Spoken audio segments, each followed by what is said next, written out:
Это актуальное интервью в студии Сергей Михедов. Здравствуйте. Многие граждане, которые хотели бы заниматься сельским хозяйством, испытывают трудности с получением свободных земельных участков в границах своих населенных пунктов. В регионе действует фонд перераспределения земель сельскохозяйственного назначения. Это один из механизмов решения проблемы с нехваткой земельных участков.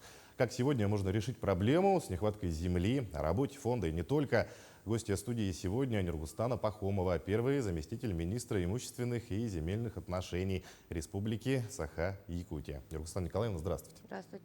Вот в чем значение фонда для жителей сельских территорий? Фонд перераспределения земель, официально он так называется, да, по законодательству его создание предусмотрено земельным законодательством. Его участки из фонда перераспределения формируются только из участков земель сельхозназначения, это первое, да, и они предоставляются для сельхозтоваропроизводства, ведения крестьянского фермерского хозяйства, личного подсобного хозяйства, сенокошения и выпаса скота. Вот этот закрытый круг, для чего формируется данный фонд. В республике фонд перераспределения земель, он начал действовать с 2014 года, да, республиканский фонд перераспределения земель. И в настоящее время в нем содержится 28 земельных участков в 11 муниципальных образованиях. И площадь составляет 1452 гектара. Да? Большая часть этих земельных участков у нас расположена на территории города Якутска и Мегино-Кангаласского района. И, соответственно, есть участки у нас в Абыйском районе, в Амгинском, в Кобяйском и так далее районах. Что касается муниципальных образований, то мы в свое время разработали методические рекомендации для того, чтобы муниципалитеты также создавали свои муниципальные фонды. И в настоящее время такие фонды у нас сформированы в 21 улусе. Так, и общая численность этих земель у нас составляет 666 земельных участков, порядка 20 тысяч гектаров. Да? Где они сформированы? Так, здесь у нас получается в основном традиционно это Вилюйская группа улусов, центральная группа улусов. Есть участки в Алданском, фонды, вернее, в Алданском районе, в Ленском районе. Есть участки в Алекминском районе. И вот сейчас на подходе формирование фонда в Тампонском районе. В целом фонды перераспределения у нас формируются за счет того, что у муниципалитетов есть преимущественное право покупки земель сельхозназначения в случае, если собственник продает. И, соответственно, муниципалитеты должны предусматривать у себя средства на выкуп земельных участков. У нас есть такая положительная практика в Мегино-Кангаласском районе. Они и раньше выкупали такие земельные участки, да, и в этом году они у нас, например, сформировали 19 земельных участков, и плюс выкупили еще 10 земельных участков у частных лиц. И на все это у них было предусмотрено порядка 2,5 миллионов рублей в муниципальном бюджете. На следующий год также муниципалитет планирует порядка 1,5 миллионов как раз-таки вот на расширение фонда перераспределения своего. Ну, понятно, почему Мегино-Кангаласский улус пошел таким путем, потому что это у нас самый маленький район, да, и достаточно с большим плотным населением в данном районе. Ну вот складывается ощущение, что деятельность фонда, да, не может решить в полной мере проблему с землей.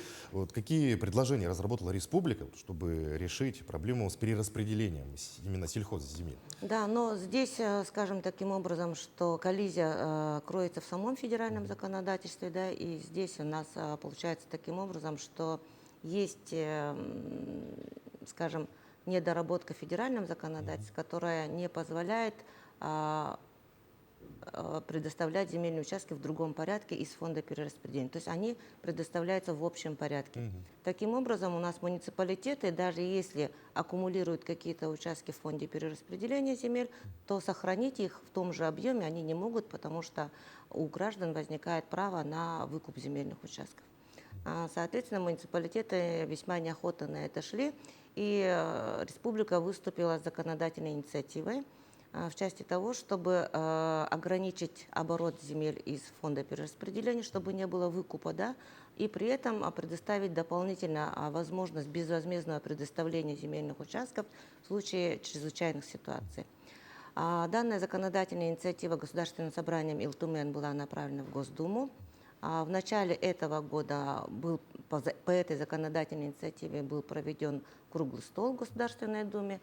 В целом законопроект Постоянным комитетом по аграрным вопросам он был поддержан, но, как отметили федеральные органы, законопроект затронул достаточно большое, скажем, федеральный пробел в федеральном законодательстве, и было рекомендовано все-таки дополнить и расширить данный законопроект в части того, чтобы он больше учитывал все особенности других субъектов Российской Федерации.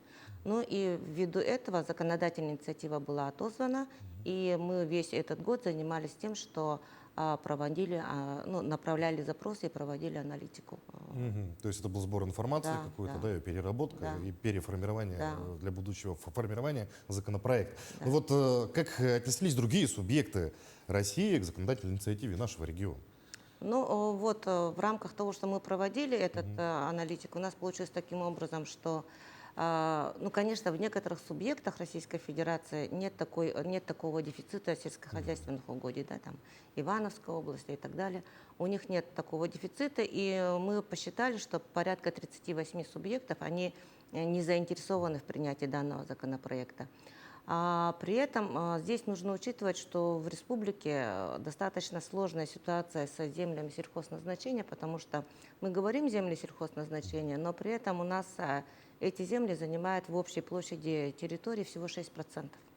И при этом из этих 19 миллионов только 886 гектаров это сельскохозяйственные угодья, то есть еще меньше, чем 6%. Но был изучен опыт других субъектов, и есть такой опыт у Вологодской области. Они запретили приватизацию сельхозземель до 1952 года. Вот всю аналитику, которую мы собрали, мы передали в Государственное собрание Илтымани. Я так думаю, что Постоянный комитет по земле под руководством Андрея Михайловича Находкина, они продолжат эту работу в этом году. А вот как можно узнать, да, о свободных земельных участках фонда, куда необходимо обратиться для этого? Да, весь перечень наших земельных участков республиканской собственности, он находится на сайте нашего министерства, а во вкладке «Деятельность» там нужно пройти по ссылочке по землям сельхозназначения.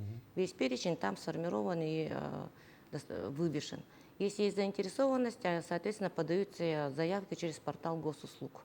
Да? И мы аукционы проводим на электронной площадке РТС-тендер. Ежегодно мы проводим такие аукционы на земельные участки, у которых есть интерес. Это земли на территории города Якутска и Мигино-Канкаласского района.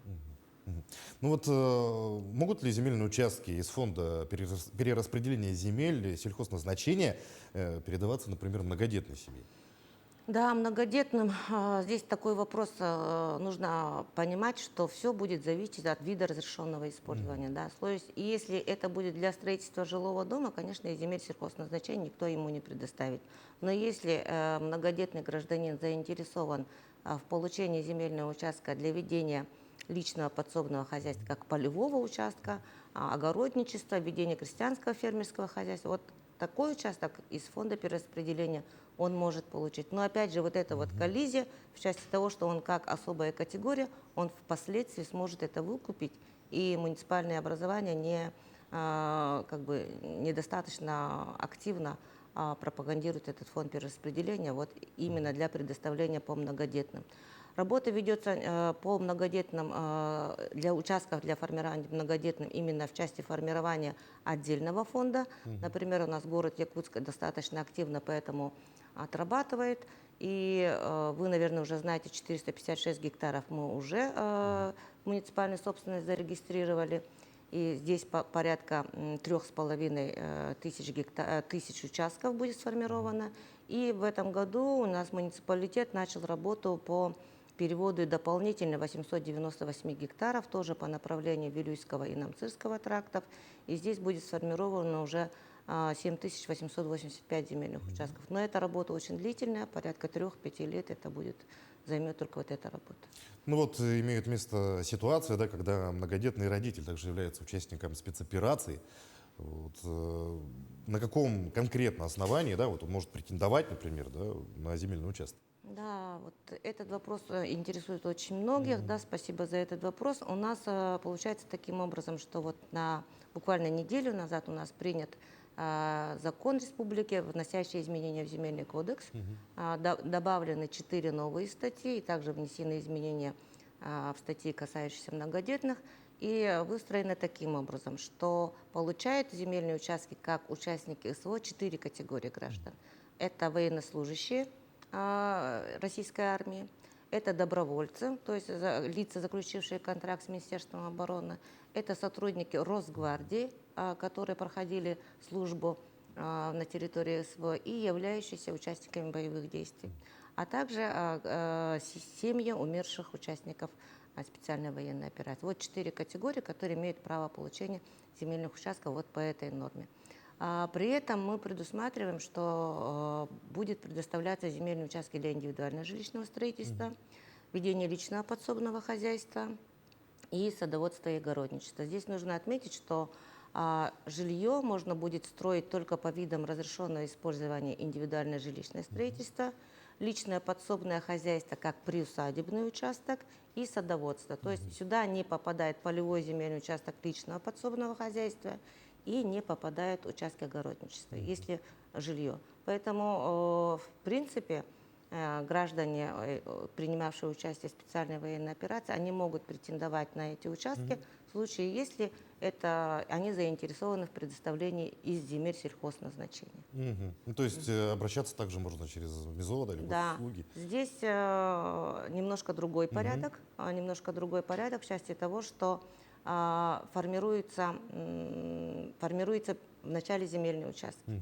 Вначале формируются земельные участки, и как раз-таки вот этот закон нам дал основания начать работу, кадастровые работы по формированию этих земельных участков. Потом из тех сформированных земельных участков муниципалитет формирует сводный перечень земельных участков, который как раз-таки будет закрытым, и будет он предлагаться для предоставления именно тем гражданам, участникам специальной военной операции, которые изъявили желание получить такие земельные участки. У нас сейчас ведется работа с Министерством обороны Российской Федерации, с Росгвардией в части того, что они могут передавать свои земельные участки для предоставления участникам СВО, да, и, соответственно, в порядке взаимодействия мы должны будем заключать такие соглашения с Министерством внутренних дел и так далее, потому что это будет касаться персональных данных, это будет касаться документов, имеющих гриф для служебного пользования. Поэтому вот как раз принятие этого закона, оно позволило нам начать вот эти вот работы. Но думаем, что к началу следующего года все методические рекомендации и так далее мы уже разошлем в органы местного самоуправления. Ну и в любом случае это, конечно, полезная мера поддержки для участников спецоперации, получить земельный участок в особом порядке. Это в любом случае пойдет на пользу. Да, но получается, что участник специальной военной операции, он имеет право выбора. Он может получить как участник СВО и может получить как многодетный. То есть у него будет время выбора. Ну что ж, Нюрка Петровна, большое спасибо, что нашли время, пришли к нам, ответили на наши вопросы. Желаем дальнейшей успешной работы на благо республики. Спасибо.